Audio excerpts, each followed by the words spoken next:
क्रोधात् भवति सम्मोहम, सम्मोहम स्मृति विभ्रमम, स्मृति भ्रंशाद बुद्धिनाशो, बुद्धिनाशात् प्रणश्यति। अर्थात क्रोध से उत्पन्न मोह होता है, मोह से स्मृति भंग होती है, स्मृति भंग होने से बुद्धि का नाश होता है और बुद्धि के नाश होने से मनुष्य का पतन और विनाश होना निश्चित है। माँ शारदे को नमन। साहित्यिक सचेतना के सभी साहित्य प्रेमी श्रोता दर्शकों को साहित्यिक सचेतना की ओर से राय सिंह भंडारी द्वारा हार्दिक अभिनंदन। साहित्यिक सचेतना हर समय साहित्य सनातन धर्म के प्रचार प्रसार और अद्वैत दर्शन के हेतु नित्य नए सृजन अपने रचनाकारों से करवाती है और अपने पाठकों को रोचक सामग्री उपलब्ध करवाती है ताकि सनातन धर्म का चौमुखी प्रचार प्रसार हो सके और उसका विकास विश्व स्तर पर जा सके। तो आज के उपरोक्त सूक्ति के आधार पर आज का विषय है भाव पल्लवन। तो प्रस्तुत सूक्ति पतित पावनी मोक्षदायिनी श्रीमद् भगवत गीता के दूसरे अध्याय सांख्य योग नामक अध्याय के 63वें श्लोक से लिया गया है। इसमें भगवान श्री कृष्ण अर्जुन को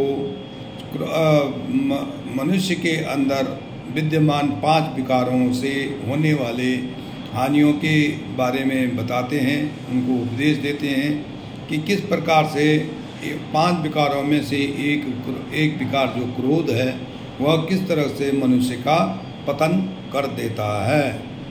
क्रोध से सम्मोह। भगवान श्री कृष्ण कहते हैं कि अर्जुन, जब मनुष्य के मन में क्रोध उत्पन्न होता है तो क्रोध से उसको मोह उत्पन्न हो जाता है। क्रोध के बाद दूसरी जो सीढ़ी है, दूसरा जो पायदान है, वो मोह उत्पन्न हो जाता है, जिससे वो जैसे एक तरफ से उदाहरण के तौर पर जैसे भोर की जो सूर्य की किरणें होती हैं उसको धुंध जो है अपने आप में समेट देती है और सूर्य की किरणों का पता नहीं चलता है। उसी प्रकार से जब मनुष्य पे क्रोध आ जाता है तो उसकी जो मोह शक्ति है वो ज़्यादा बढ़ जाती है और वो क्रोध के बुद्धि को ढक देता है।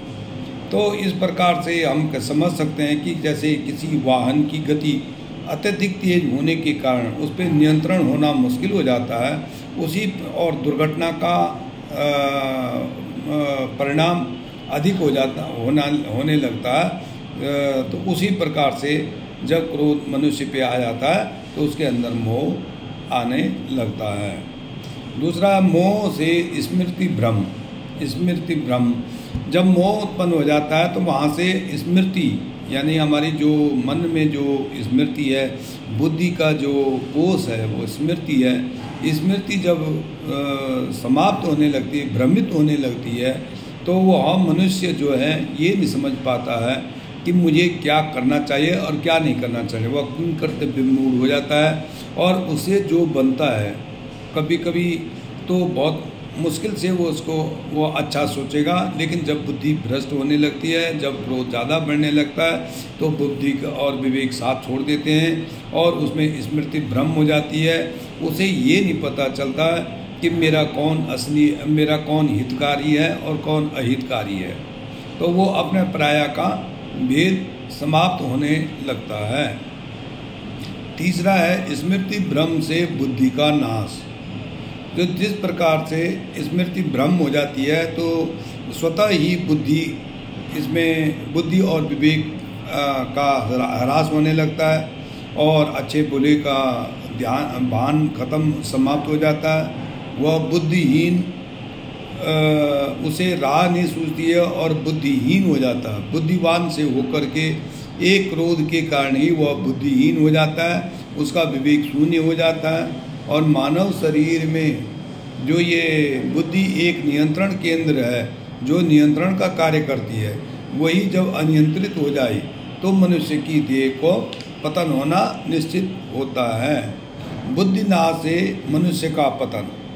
जब बुद्धि हमारा शरीर मन का या मस्तिष्क का साथ छोड़ देती है तो वहाँ से मनुष्य को पतन या उसका विनाश आरंभ हो जाता है, क्योंकि उसको जब वह सभी लोगों से जब मान नहीं मिलता है और लोग उसको श्वान की तरह धुतकारते हैं, जब वह बुरे कर्म करने लगता है तो कहीं पे भी उसको मान सम्मान नहीं मिलता है, तो उसके लिए वो साक्षात नरक बन जाता है और उसके लिए वो जीना भी दूभर हो जाता है।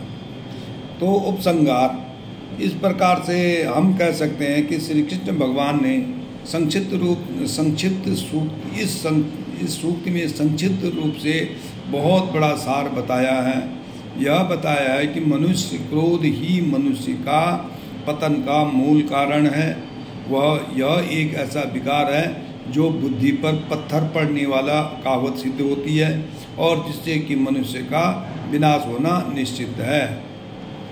एक दूसरे श्लोक में कहा भी गया है, क्रोध मूलु मनस्ताप, क्रोध संसार बंधन, पर धर्म क्षय कर क्रोध, तस्मात् क्रोध परित्यजे। से जैसे ऊपर वाली सूक्ति जो है उसी के अनुसार जो है क्रोध ही मनुष्य के दुख का कारण है, क्रोध ही संसार का बंधन का कारण है, क्रोध ही धर्म के विनाश का कारण है। इसलिए बुद्धिमान व्यक्ति क्रोध को त्याग करके